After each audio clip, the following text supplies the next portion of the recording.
Hey everyone, and welcome back to the Pool Miners podcast, or to my YouTube channel if you're watching this on YouTube.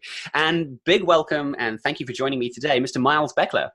Paul, what's up, man? Thanks for having me on. No worries. Yeah, no, thanks for giving up your time today. So, bit of an intro to Miles. I'm going to get him to tell his story. He'll tell it a lot better than I can. But I met Miles about a year ago, a little bit over a year ago, when we were both speaking at a digital marketing conference in Bali. And long story short, we kind of spent about a week hanging out. We had like a networkation afterwards, and we had a week sort of hanging out, swapping stories. I learned a ton from you, and I have to thank you for what you did for me, lighting a fire under my ass, like getting my YouTube stuff up and going. It's been a great source of like clients for me through the videos I put out around Asana and Pipedrive. So what I learned from you has been just incredibly valuable. So thanks for that, first of all. Yeah. Cheers, man. That's really exciting to hear, and I'm happy to share some more value and kind of see what we can create for your audience. Yeah. And so a bit more about Miles. Miles, his wife, Melanie, who started her business back in 2009, askangels.com. Have I got that? Is it ask dash? Yep. Yeah, it's got a hyphen in there. Yep. Ask-angels.com. Right. So Miles works with his wife, a bit like Haley and I, actually. So it's kind of some similarities there. But you do the marketing for Melanie. And so my understanding of your story is what you've learned from there. You then went and started your own milesbeckler.com site and your channel. And how I define you when I explain who Miles is you're just this internet marketing guru who loves figuring out the best way to use Facebook and YouTube, sell stuff, build your brand online. And what I love about you is that you are so honest and give away so much value that other internet marketers are charging a ton for, you give away for free. That's my definition of Miles Beckler. And that's me. I'm trying to flip the script on the industry. There's a lot of people who they don't actually know what they're doing, but yet they're selling $1,000 course. Yeah. There's a dark side to internet marketing. So I'm trying to bring some integrity to the space. And ultimately, all I'm doing is sharing what works for my wife and I in our main business, right? That still is our main business. So I'm like, hey, might as well just share what works for me. And that's grown and it's fun. And I love hearing that people get value from it. It's kind of a cool opportunity, I guess. It is really cool. Well, what I might ask you to do to start with is maybe just tell us a little bit more about your history and your background. Yep. How did you and Melanie, what were you doing first? How did Melanie get into Ask Angels? How did you start getting into the internet marketing world? Yeah, just give us a bit of your story from young Miles to... Oh, I feel like I'm now insulting you. Like you're not. No, it's good. You're all good. Young Miles to little bit older Miles. Yeah, and that's a good way of actually putting it because I grew up in the San Francisco Bay Area. I graduated high school in 1999, which is just during that mega .com boom. Yeah. So I went straight into the workforce, and I've had this mindset of like internet stuff makes money, right, from a very young age. So in 2003, I learned a way to kind of do affiliate marketing on MySpace. I made some good money for a few months, but it all came falling apart because I was just direct linking people. I wasn't adding value, right? So MySpace changed their terms and my income dried up completely. Fast forward several years, I meet Melanie at real estate school of all places. And we had this overlapping interest of meditation. I was challenged at that point in my life. I wasn't loving the direction of my life, but meditation felt really good. It turns out she was going through some similar things and she was meditating a lot. We co-founded this site together, which we create angel meditations. So it's kind of a big vote for having an extremely unique niche business. And we started creating content. And I knew from kind of my past experiences, understanding how the basics of the search engines work and how the basics of like affiliate marketing work. And it was like, I told Melanie, hey, if you just create content day in and day out and you really just create, like, I can optimize it and together we can get, like, traffic will show up, we'll grow a list, like it will work. And she just ran with it. She was like, cool, I'm in. Started with a 90-day challenge. She wrote 90 blog posts in 90 days. And we started by selling services right away, transitioned over to creating digital products where we could kind of record one thing one time and then sell them over and over and over, get a little more leverage on our side. And I gotta, give Melanie due credit. She does all of her own marketing practically at this point. I do a lot of the conversion rate optimization and the super geeky stuff, but she picked up keyword research and she does all that, so she actually really just keeps growing. Now we built a team around us. So we started that in 2009. I went full-time in 2010. And then in 2016, after 6 years of really aggressively just growing that brand, the site gets 8 million visits per year. We got 150,000 plus subscribers on our list. I started teaching how we did what we did to create that on YouTube. So I'm about 2.5 years into that now and almost 80,000 subscribers on that. And now we're just happy and busy, and our life is focused on giving value to other people, which is a very fulfilling way to structure life. And how'd I do? Did I catch you up? That's great. You? Yeah. I want to ask, I want to go into the life stuff, because how you've sort of designed your business around your life, and you've spent a lot of time traveling. So I want to come back to that. Just to clarify, partly for myself and for people that haven't heard about it, can you explain what is angel meditation? Yeah, it's so to get even deeper down the rabbit hole, my wife channels angels, and we record the channeled messages and we turn them into angel meditations or one-off angel sessions. And for like 99% of people listening, that's going to be like, I don't even know what that is. And I think the big takeaway is that today in our world, some of the most successful businesses you'll never hear about, I'll never hear about, because they're these really unique niche businesses that are hyper focused on delivering value to really unique groups. I have a couple of friends, they're Kiwis, they're down in Tauranga, and they teach fitness for dressage horseback riding. And they are crushing it. Their business is absolutely crushing it. And again, it's a type of fitness for a type of horseback riding. Like, it's crazy how small the niches are. So yeah, we found it. We love the meditations, and my wife learned this skill. And we've just kind of over the course of several years built an audience who loves what we create. And we just kind of focus our time on creating more awesome stuff for them. That is awesome. That is, and I love the super specific niche that you're in. Sorry, niche. I can definitely kind of relate to that through, I think when I was starting my business, I was like interested in productivity. Oh, maybe I should do some productivity coaching, which is way too general. It was only when I kind of really niched down and focused on like Asana, which is one tool within the whole world of productivity, that I actually found like, oh, I'm really good at this one tool. And there are lots of business owners who want to pay to get help with this one specific tool. So I can definitely relate to that. And just for anyone listening, interested in starting a business, just the importance of narrowing that focus. I think when you're new to business, and maybe you can speak to this, it's so scary in a way, thinking, oh, I can't cut out all these people, like all these people interested in meditation. How can I say no to them? But actually what you're doing is creating like a hyper focused, even more valuable proposition for that small group. And you can really own that space. And that small group, they know when they find the right person, right? Because they know where they're at. So like for your example of you is like when somebody's like on YouTube, they're frustrated, they can't figure out how to get Asana to do what they want it to do. They come across your video, you showed them how, they watch 2 more of your videos. They're like, oh my God, I've been looking for this guy. Like, thank goodness. Yeah. Like, you know what? I'm just going to call him and get him in here for a day, and they're happy to pay your day rate, right? So it's that sort of philosophy. And, you know, whether it's horseback riding or angel meditations or, you know, geekery of Facebook ads, like what I do. That's kind of the whole philosophy. And it's all about delivering helpful content first. That's how we capture their attention. And then we can build systems around that to kind of move them into our funnel. Yeah.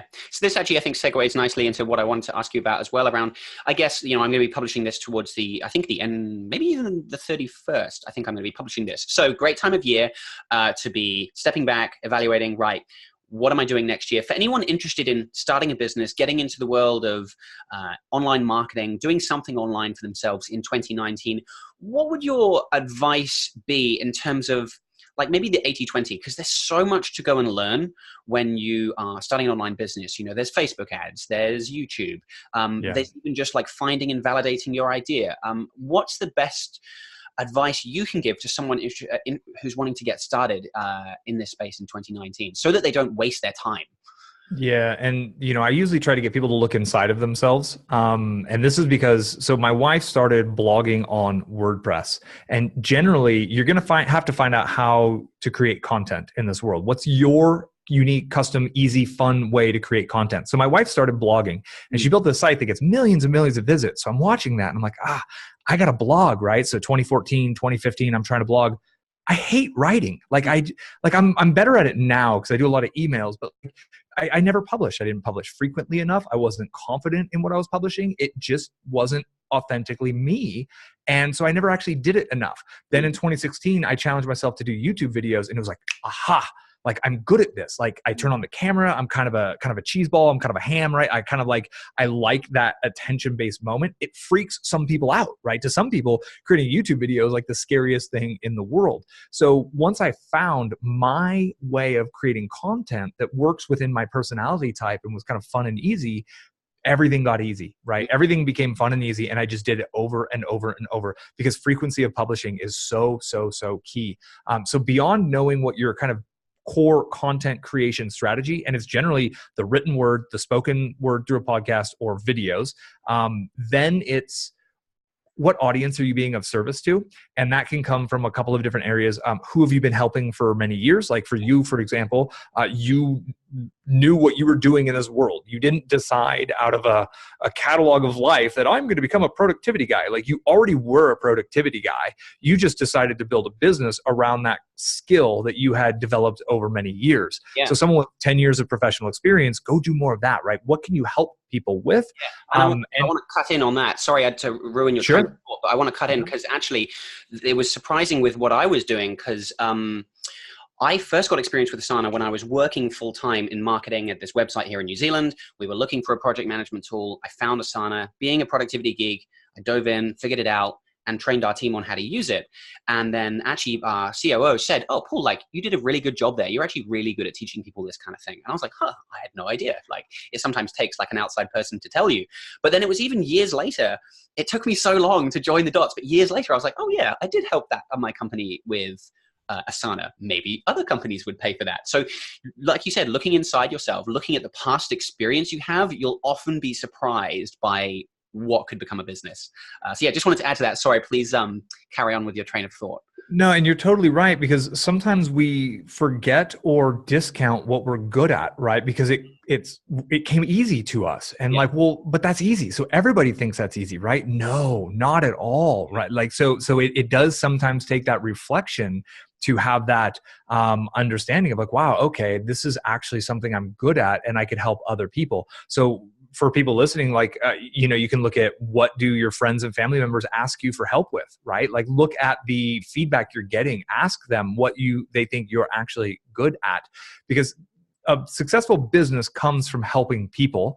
And when you are, I call it being at service, right? And then if you're at service at scale, of service at scale, so we can leverage things like YouTube, and you're able to help hundreds, if not thousands, or tens or hundreds of thousands of people with Asana through YouTube videos. You're being of service at scale. You knew what you're able to be of service with, then you figured out what your content creation mechanism is. Now you've stuck with it long enough to where YouTube shows your videos when people search for Asana stuff. So it's that idea of like, who can you actually help, and then go help them. And sometimes people are like, well, I don't know what I don't know what I would do. So in that position, you usually look at what your personal biggest problems are, and what are you going to spend the next 3 to 5 years working to solve, and then literally kind of documenting the process, and you become a student and a researcher and a reporter in that world. I have a couple of friends who, one guy sold a company for like $12 million or pounds. He's in the UK. So he had this huge influx of capital. He's like a 32-year-old dude. It was like a vape business, and he didn't know what to do with his money. So he decided to start an investing podcast where he would go interview all of these different smart investing people so he could learn about what he needs to do with his money. Now he has a very successful podcast in this world, and he's learning what he needs to learn. He just brought some people along for the journey, and now he's created kind of a new platform, a new audience, and a new business around that. So there's a lot of ways to get there, but it works, but like, it's a 3 to 5 year plan. There's no shortcut to it. So you got to love what you're doing, and you got to be comfortable with the process. And then you just need to apply frequency over time. Yeah. Yeah. I can definitely feel like that's worked for me as well. The frequency, consistency, just working hard. It takes time to test and find what works. And highlighting what you said as well, what you think is easy, other people are often struggling with, really do not undervalue like those kind of things. And so on the flip side of this question, for getting started with your business, what are some common mistakes that you think people make? Because I think, a lot of time can be wasted at the start with mucking around with different, should I use WordPress or Squarespace? Or we were talking before, which camera should I buy? And what domain, what should I register my domain? Like, what do you think are the common mistakes that trip people up in the beginning or waste their time? Yeah, and like there's an author named Stephen Pressfield, and he has a book called The War of Art, and he talks about the resistance. And the resistance is all those millions of things we come up with to do other than doing the actual work. Mm. And we think that going on Facebook and making a tweet or doing this or that, or we think that researching the different funnel software or this, that, the other is doing the work, but it's not. Publishing is doing the work. And I think most people take way too long to kick that publishing machine into motion. Had I actually started publishing YouTube videos in 2014, I'd probably have 300,000 subscribers right now. And the business, it would be a massive difference. And the only thing that changed is I just didn't start. So really for most people, it's just to start. Give yourself permission to pivot, to change your niche, to adapt as you go along. What my wife and I are currently selling, the actual product that we're selling, is very, very different than what we started with in 2009. It's a similar audience, it's a similar world, but it's very different. And no one continues to do exactly what they started doing. Everything pivots and adapts over time. The trick is to get started, right? You can't steer a parked car. You have to get that car into motion, and then the natural feedback loops, what you're having fun with, what you're not having fun with, you can kind of move forward and just adapt as you go.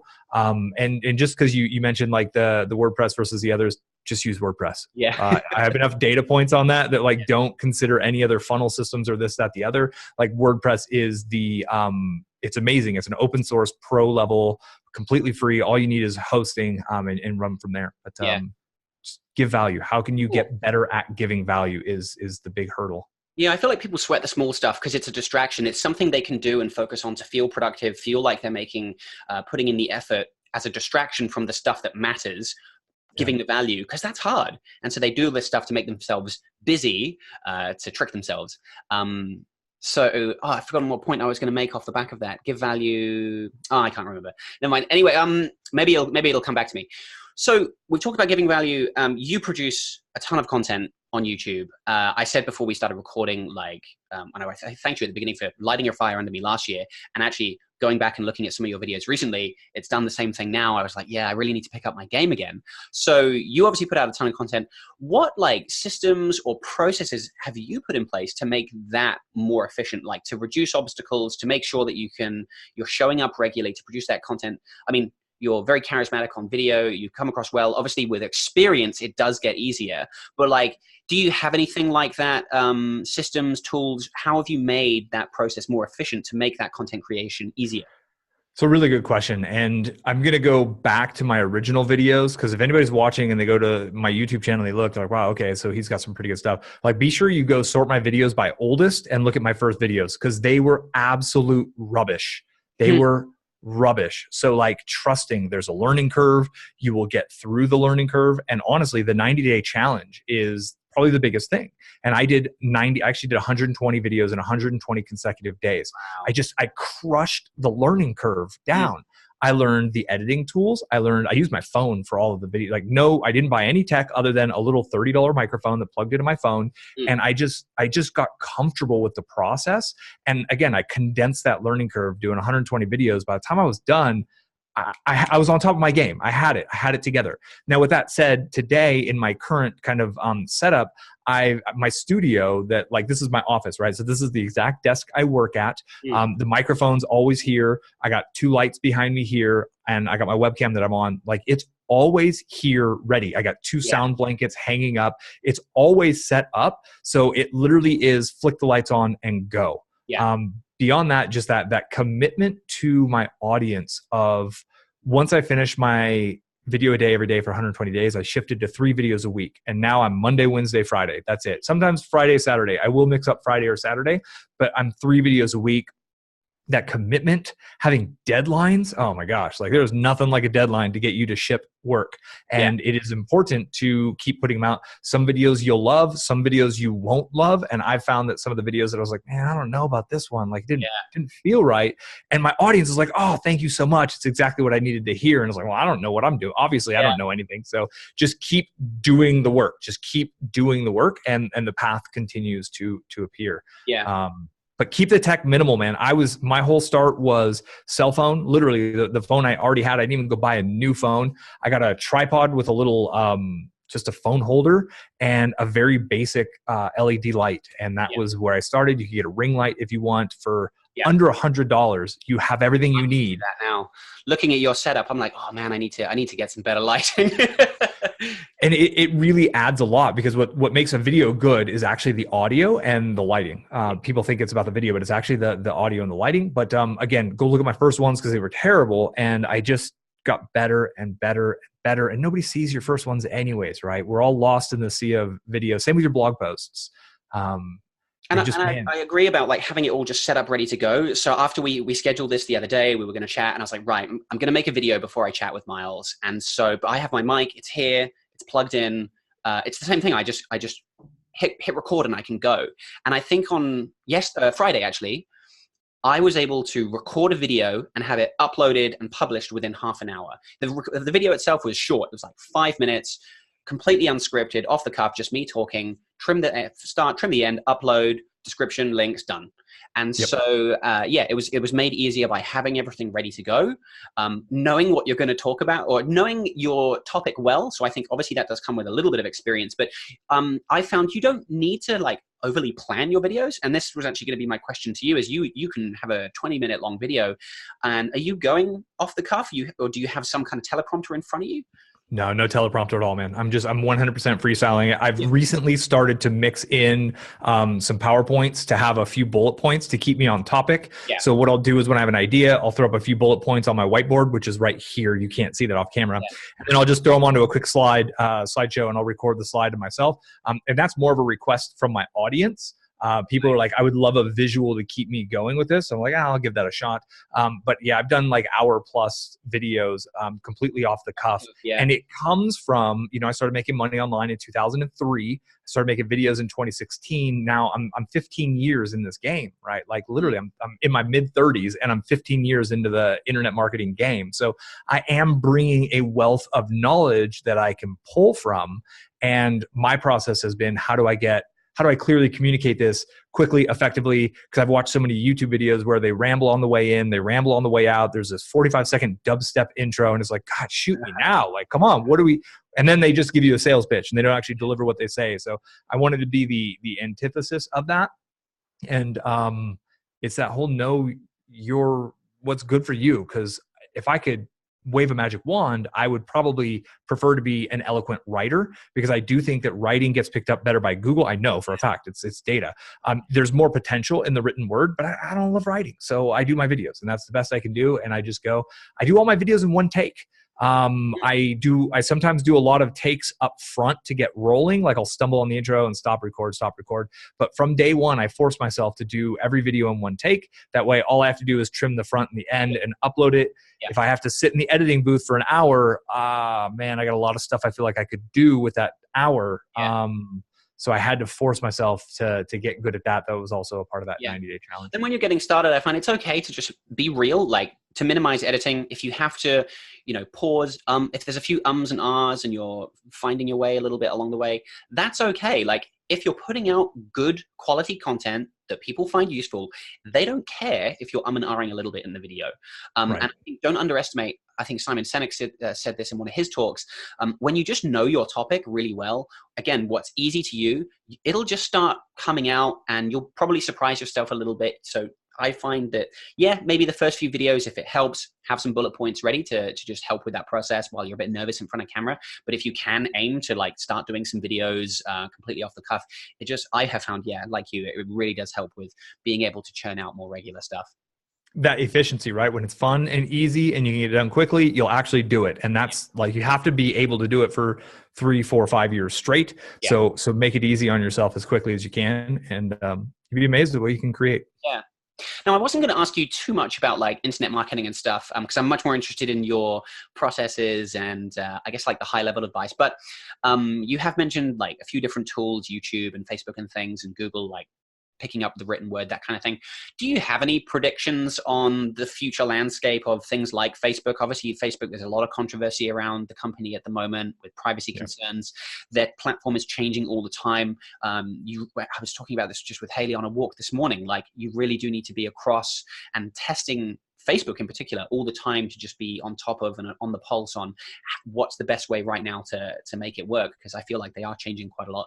Do you have any predictions, not specifically just Facebook, but just yeah, I guess social media in general going forward? Totally. So one thing I'll drop.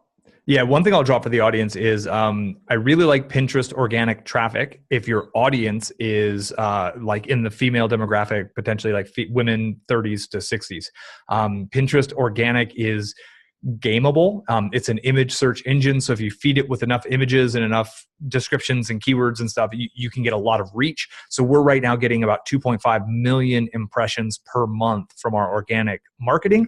And I would say 95% of that is done by our virtual assistants in the Philippines. Wow. So I think that's going to continue to grow.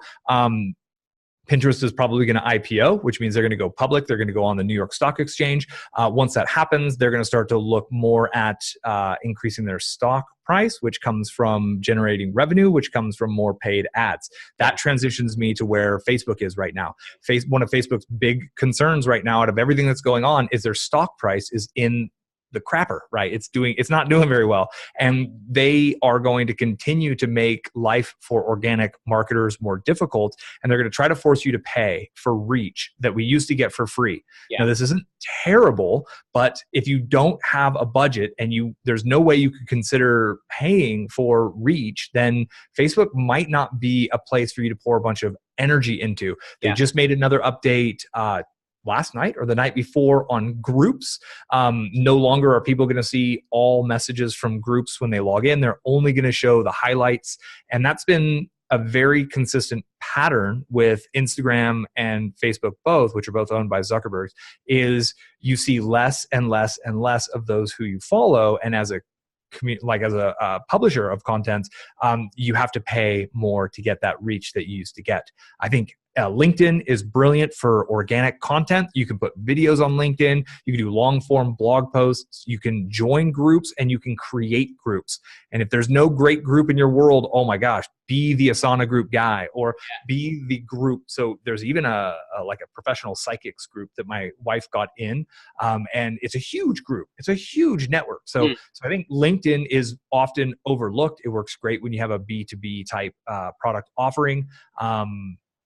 I'm a search engine kid. With all that said, I love the search engines, and my core reason why is I get residual results for the efforts I put in. So the video I made 1.2 years ago, I don't even know how many months that would be, but literally like the video I made the middle of last year still brings me 500, 600 views per week, right? I have some videos that have hundreds of thousands of views in the last couple of years, and there's no sign of these videos slowing down. So what it does is it turns all of my efforts into a compounding system. So all of my videos are compounding on each other, and the results I'm getting today are massive for actually less effort than I was putting in at the beginning. Yeah. And you don't get that with social media. Social media, your post is up, there it is. Okay, tomorrow it's gone. Such a short lifespan, yeah. Right. So to me, I think that learning the basics of keyword research, learning the basics of SEO or search engine optimization are really quite powerful. They apply to podcasts, YouTube videos, and to blog posts. It's really simple stuff. You should be able to learn. I got a couple of videos that'll teach you everything you need to know for free in 2 hours. That to me is the best long-term game. The thing with social media, you can get that bump quick. If you put a post up on Facebook and you hit it with $100, you're going to see traffic. But where are they going to do anything? Is it going to move? Is it going to move a real needle in your business? Is it actually going to generate revenue? There's a lot of challenges in turning cold visitors and interrupting them on social media to actually turning them into clients. Yeah, and if you're thinking about it from a productive efficiency standpoint, you're putting all this time and effort into videos. Well, hopefully not too much. We want to be efficient, like we've said, but you are putting effort into this. Would you rather it be a quick flash in the pan success that gets a little spike, or do you want that content to produce regular, consistent results over time? So yeah, I will always try and look at how can I write and talk about things or produce content that's much more evergreen, that's going to have a really long lifespan. Yep. And within that evergreen, just to really kind of jump on that, we have content that is happens once a year that's still evergreen. So we have this post about August that happens every August, and it like we got 50,000 visits in a day from that post my wife wrote 3 years ago. So in one sense, it's evergreen because it happens every year. Yeah. So, but in another sense, it's not necessarily something that gets searched often. And those types of things, we didn't even see that pattern form for the first 2-3 years. And then it was like, oh my gosh, what happened there? You look at analytics, you see this giant spike, and then you go look, you're like, oh, yeah. And then that leads to new ideas and new tests and new content. And if you do enough things, you never know which ones are going to be the ones that pop off. I had no clue of my top 5 videos that get between 100 and 250,000 views. I didn't know which ones were going to do great. In fact, the ones I thought were going to do great rarely did. And the ones that I were like, whatever, it's just my video for the day because I have to do it because I have a deadline. Some of those exploded. And it's like, holy, I did one video on my Jeep. I built this Jeep up into a camping machine. It's got like 80,000 views. Like, oh my God, my Jeep's, and I had no clue. I just had to do a video and I was camping. So I was like, I'll do a video on my Jeep, whatever. Yeah. Let's get into that. So I said I was going to come back and talk about the lifestyle stuff a little bit. You have traveled a lot in the past. You're at your home base now. Are you still kind of traveling pretty regularly or?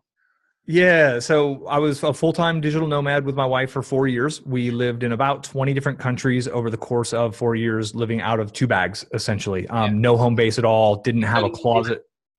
What's that? Including New Zealand, sorry. Multiple times. Spent 3 months in the Bay of Plenty, hung out in Ponsonby in Auckland a few times. I think I've spent about a year or so in New Zealand and Australia combined, long enough to know you guys have the best coffee in the world. Absolutely.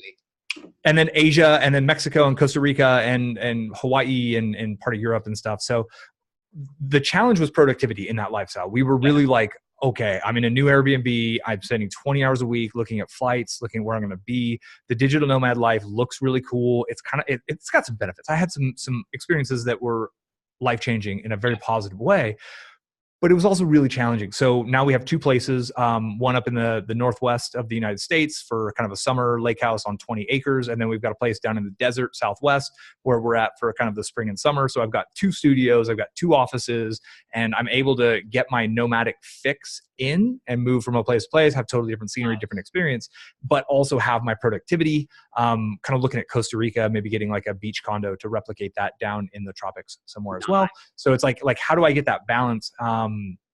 And I've done some speaking. I flew to Europe for a speaking gig, and then there was that one in Bali. I'm probably going to go back next year, go speak in Bali. So I still have a bit of that. But our big question, and the reason it really shifted, was like, how serious am I about creating value for my audience? Because my lifestyle is actually blocking me from creating the types of value that I can create. I'm making my life way more difficult than it needs to be, and I'm wasting time on Airbnb and where am I going and what visa and how many days can I be in this country and all that stupid stuff. That's all gone now. Yeah. And now the quality of what I'm putting out is great. Like all my results are great. My business is absolutely exploding.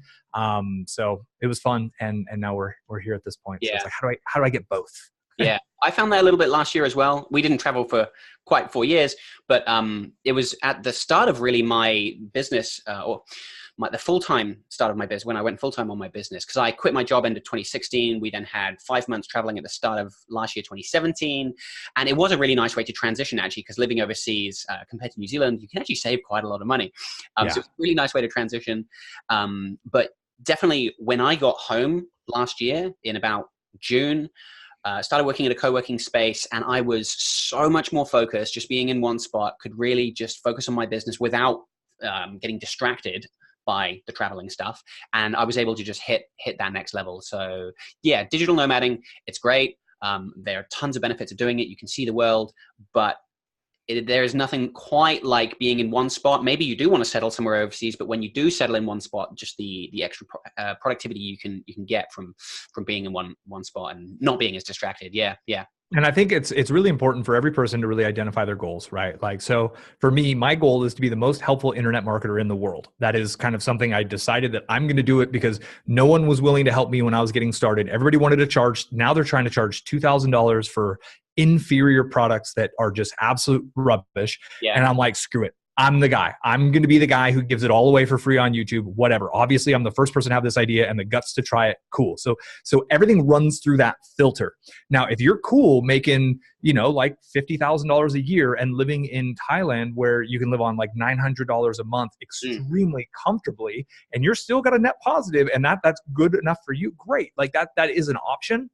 But I think it's important just to kind of know what your end goal is. And my wife and I, I want to change the world. I think that helping more entrepreneurs create more small businesses like what you're doing, consultancies, creating value in the lives of others is actually the solution to a lot of the problems we have in our world. You don't have to look far, or in every country you can see just the signs of the socioeconomic challenges that are going on in our world. And I think it's a bottom up. I think it's microeconomies being built by people leveraging technology. The cell phones we all have, like the technology we have is amazing. We all have the opportunity to give value and help other people. And we can align that in a way that it can create the sustenance and the income that you need for life. Aha, that can change the world if I help enough people on that path. So that's kind of the bigger philosophy that's really also helping kind of like, do I go piss off on a beach in Mexico and drink a bunch of margaritas? I don't think that's really in alignment with my goal. Yeah. So speaking of goals, what are you and Melanie doing at this time of year? We're coming up to the end of the year, start of a new year. What are you doing now to prepare for next year in terms of setting goals? How are you deciding this is where we should be when, or this is going to be our focus on Ask Angels or milesbeckler.com? What is your sort of whole thought process around this time of year and planning ahead? Yeah, so I'm kind of engaged in my bookkeeping and the taxes because my year end, the actual year end is when we have to have all of our kind of documents ready for all that stuff. So it gives me an opportunity to review kind of month over month and what's working and what's not working. Most of what we focus on, and it's not necessarily as like cyclical as following the calendar, but I'm always focused on what is that next big project that's going to give me the most long-term leverage in my business. And then I really take it on, I own it, I build up systems around it, and then I outsource it. So we literally just handed off a few weeks ago our Pinterest 2.0 marketing, and it's now involving 3 people, and they're pretty much working, I'd say they're part-time on it each, but it's now 100% ish. We got to do a little bit of checking in on them. I'd say it's 99% off our plates. Right. I've brought on an advertising guy. I used to do 100% of my Facebook advertising. I've taught my entire method. Recently, I've brought on a guy who's been running paid ads professionally for 5 years, and I've taught him my methods, and now he's going forth with it. So I'm now looking at a new approach to running Facebook ads because I now have that freedom and that bandwidth to think of, okay, what's that next level? Because there's always a further. But that doesn't coincide particularly with a part of the year. That's like always what I'm looking at. Yeah, like, okay, cool, I've got this is working. How do I get that into the hands of someone who's competent? Okay, what's next? What's that next best opportunity for me? So really, this time of year is not as significant for you because you're always sort of trying to do that end of year planning throughout your year, really. Like, okay, how can I offload what I'm doing now to other people that are smart so that I can free up my time, my energy to work on the next thing? It doesn't have to be a once a year planning New Year's resolution routine. You're kind of doing this all the time is basically what you're saying. Yeah, totally. And the reason is because like we do run our business very intuitively. I feel like I'm quite whimsical on what I'm going to work on. And I have these podcast months where I do a bunch of podcasts and then I kind of disappear from the world of podcasts for a bit and get back into my other stuff. And I'm always trying to pay attention to the feedback I'm getting from my audience. What do they need? What can I create to help them actually create the change they want in the world? And you never know when that next great idea is going to strike you. And I feel like if we don't go after these great ideas, Elizabeth Gilbert has a book called Big Magic that describes an idea so beautifully. But I feel like if we don't jump on the idea goes and looks for someone else to jump on that idea. And we like being the types of people who catch these ideas by the tail and implement them quickly. And then we're free for that next idea to strike us. So we can then catch that idea by the tail, implement it, and then wait for that next idea to show up. So what is your decision-making process then? If you have all these ideas, how do you go about evaluating what you should spend your time on versus what you shouldn't? Like, because I often will have a really good idea. I'll write it down. I'll let myself mull over it a little bit. And then I'll often come back and go, actually, that wasn't as good as I was thinking. I'm not going to do that. What is your sort of decision-making process and how do you decide what you should outsource versus you should control? Yeah. So the first idea is that goal that we were talking about, right? Run it through that filter of your goal. And if you think about, so there's goals, tactics, and strategies, right? So goal is the top overarching level. And then below that, you have the strategy. And the strategies you'll change from time to time, right? And then you have your tactics, and tactics are always changing. Like the tactics are what we're like literally split testing. Yeah. And I do a lot of testing of things, and I pay attention to a lot of data. But I'm consistently running things through, okay, what is my goal, right? To be the most helpful internet marketer in the world. What's my strategy? I'm going to give out lots of free, valuable content to kind of get that audience reach, to get YouTube to fall in love with my videos. Okay, what's the tactic for doing that? Well, today, for example, I just did a new video on the thumbnail images and how to optimize your thumbnail images. So all of those are just different levels of the same thing. And I'm trying to find data points. I really do like to let data guide me. Yeah. So there's a lot of like split testing when I'm doing my advertising or testing a new opt-in. I'm letting data guide all of those decisions, because data has humbled me more than once. I was talking about this on my blog and in videos a few months ago, just about the importance of tracking. So things like your time, you need to know where your time is going. Personal finance is a big one. I've talked a lot on my blog about a tool that I use called Pocketsmith, New Zealand company actually.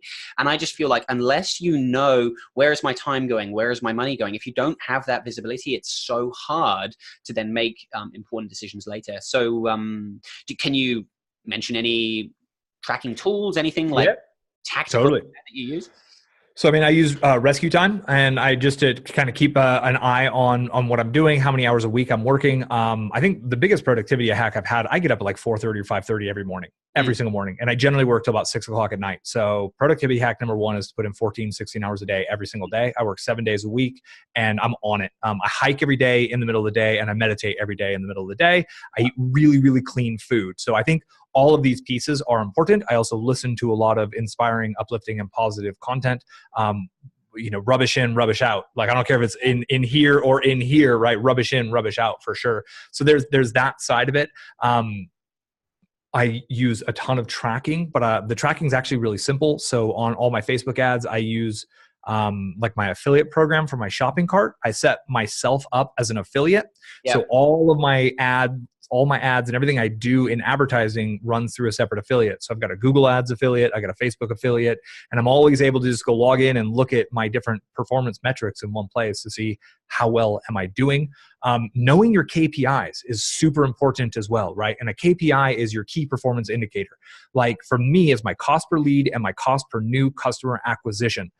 Your lifetime value is super important. I know what mine is, and being in business for 9 years, it's pretty established and it just keeps creeping up. But like, how much can I pay for a lead? How much can I pay for a new customer? When you know those numbers and you're able to increase them a little bit. So right now I'm good up to 75 cents per lead if I'm not making a sale. And I'm good if I can make up to like $55 per new customer. I can spend up to $55 per new customer, and I'm stoked. I'll spend all those $55 bills I possibly can. And it's through years of testing and data to really come down and just monitor, track those numbers. It's simple math, but once the math works, I know like, okay, I'm willing to put 10 grand into advertising because my numbers say I'm going to get 10 grand out, and I make zero that month, but my list just grew. That's how we have a list of 150,000 subscribers. My lifetime value of all these customers is hundreds of dollars. Therefore it all kind of works itself out. And it goes back to decision making as well, right? Because like, if you don't know these simple numbers, like your cost per lead, how can you possibly begin to decide, well, how much should I spend on Google or Facebook? Or is it working? Yeah. Yeah, that's the key. And a lot of people are throwing money at a system that's not proven. It's not working. They did something cute. They think it's interesting, and they're just kind of throwing money in different directions, hoping that something sticks, versus being extremely methodical, measuring everything. You can't improve that which you don't measure. Yeah. Now I want you to light a fire under me again, because we were tweeting a few weeks ago. I think I'd mentioned that Haley and I were now starting to eat more vegetarian meals throughout the week. And this was off the back of, I think, was it the UN put out a report, pretty big. It was in the media a few months ago around like, guys, look, we really need to get our act together. We're really hurting the planet. And one of the biggest things you can do at an individual level is reduce your meat consumption. And so we're not full vegetarian by any means. We're not even close. Sure. But we were like, right, how can we just like lower this. So we pretty much only eat meat, like I want to say 3 times a meat now, and 3 times a meat, 3 times a week. I was with you. I knew where you were going. Yeah, and so we've cut it out for like breakfast and lunch. It's really just a couple of dinners a week. And I know that you and Melanie eat very clean. You're vegan, I think. Plant-based is what I call it. So there's just so many disciples of vegan, right? Like, do you eat honey? Honey is the last big question. Yeah. So I'm a vegan technically, but I just like to say plant-based because I think the word vegan has a stigma. So real quick, my question for you is, how do you feel now that you're eating less meat and you're eating more plant-based? Well, the thing I said on Twitter was, it surprised me. Like, I thought cutting or reducing meat would, I'd notice it more, but we just eat more like things like halloumi cheese, beans. You said like quinoa. You said like quinoa is really good for protein, which has been great as well. The biggest thing is that I just haven't missed meat like I thought I would. I'd say my energy is, I haven't noticed a dip in my energy. We just had a baby 10 weeks ago, so my energy is up and down anyway. Yeah. But yeah, like I'm sleeping surprisingly well and still get regular exercise. And I always say, like, sleep, diet, and exercise are productivity multipliers. Like, you can focus on all the hacks and tools you want. If you sleep, eat well, and exercise regularly, those are multipliers that will like double, triple your productivity. So anyway, coming back to your question, it's just that I haven't missed it. It's been the main thing, and realizing like, actually, yeah, we can live like a happy life, healthy life. Like, we can have really good tasting meals that don't need meat. Yeah. So, and one thing on your multiplier idea, I think throwing a midday meditation in the middle of that for me is a huge multiplier. So I get 8 hours of sleep, even though I'm up at 4:30. I'm in bed 8:30, 9:30 most nights. And then I go for a morning walk. I do a meditation around 1 o'clock in the afternoon, and then I go for an evening walk. How long is that? Those walks between 2 miles and 4 miles. Generally, it's a 2 mile and a 2 mile. And the meditation, about 30 minutes. Okay. Right around 30 minutes usually. So those give me little breaks in between. So that naturally breaks up my day into these 1.5 to 2 hour work sessions. So right. I've got, between 4 and 6 of those throughout the day. And it keeps my rhythms going a little bit better. With the food side of things, Melanie just like meat just kind of grossed her out. And if you think about it, like New Zealand was for a long time known very well for sheep, right? Yeah. But now like cattle, man, people don't realize like cattle is big business down in New Zealand at this point.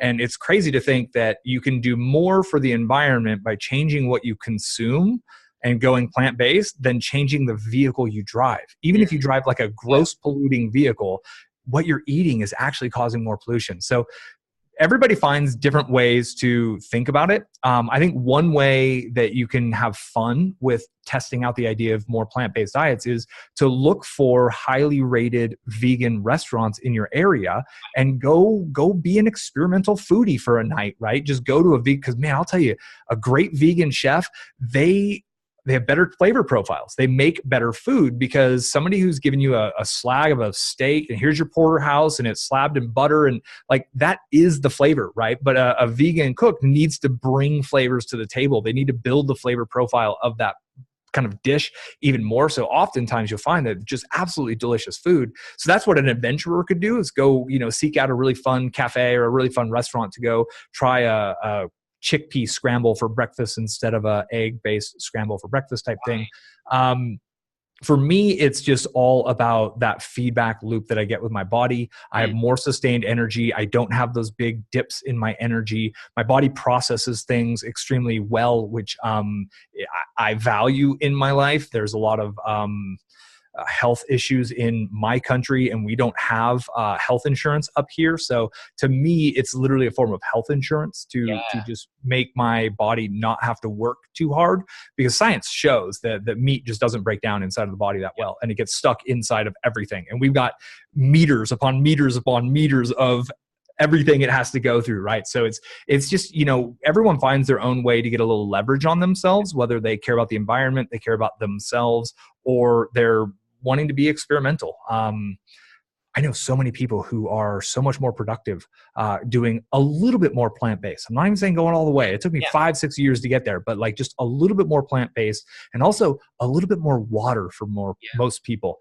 Drinking a lot of water is a way to just kind of get that body to just flush things out. And I really like we watched the documentary on Netflix by Michael Pollan. I think it's called A New Case for Food, something like that. Just Okay. search Michael Pollan on Netflix, and he came up with the diet kind of philosophy where he summed up basically everything he's learned about diet and nutrition in 7 words, which is eat food, mostly plants, not too much. And so he means eat food is eat whole food, clean food, stuff that a caveman would recognize, stick to the outer edges of the supermarket, mostly plants. So he's saying it's actually okay if you want, eat a little bit of meat, eat some sugar, that's fine. Like have a little bit of everything in moderation, that's actually okay. And mostly plants. And it's just such a simple little philosophy. So you're absolutely right. If you can just reduce your consumption of meat a little bit, it's going to be better for you, better for the planet. And like I said, I haven't missed it. And that's kind of where we're at now. And if you're on a budget, it can be a lot cheaper too. If you cook from home and you make it out of vegetables, like it's literally just broccoli and chickpeas and quinoa is really, really inexpensive compared to, lean ground beef. So yeah, I think that's really interesting to hear about, like, small portions, eat clean. And I think the big trick is just not to eat processed foods. There's so many weird things, so many hydrogenized crazy shit, right, that passes for food. And it's like, that is not food. That is not food.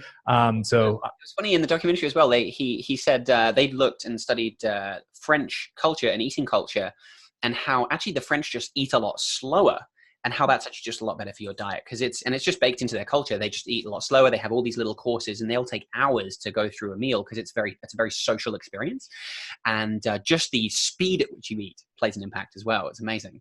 It's crazy. It's cool.